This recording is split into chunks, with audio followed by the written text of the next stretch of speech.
ചാത്തന്നൂരും കഴക്കൂട്ടവും പാലക്കാടും വിജയിക്കുമെന്ന് കരുതിയിരുന്ന BJPക്കാണ് വോട്ടെടുപ്പ് ദിനത്തിന്റെ അവസാനം അടിപതറി വീണിരിക്കുന്നത്. കേരളത്തിൽ ഒരു കാലത്തും തിരിച്ചു വരാൻ കഴിയാത്ത രീതിയിൽ പ്രതിസന്ധിയിലേക്ക് ഈ തെരഞ്ഞെടുപ്പ് കഴിയുന്നതോടുകൂടി BJP കടന്നു കഴിഞ്ഞു പോകുമെന്നുള്ളതാണ്.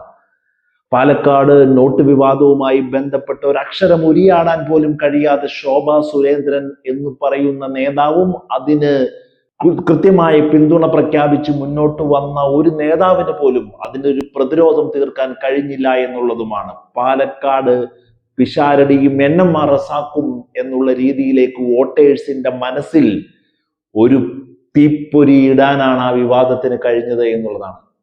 പ്രത്യക്ഷത്തിൽ നിന്ന് അപ്രത്യക്ഷമായി പോകുന്ന രീതിയിലേക്ക് BJP പാലക്കാട് മാറിയിട്ടുണ്ടെങ്കിൽ നോട്ട് വിവാദത്തിൽ ഒരംശം പോലും സത്യസന്ധത കാണിക്കാനോ അതിനെ പ്രതിരോധിക്കാനോ BJP നേതൃത്വത്തിന് കേന്ദ്ര ഘടകത്തിനും ശോഭാ സുരേന്ദ്രനും ഒന്നും കഴിഞ്ഞില്ല എന്ന് പറയാതെ വയ്യ.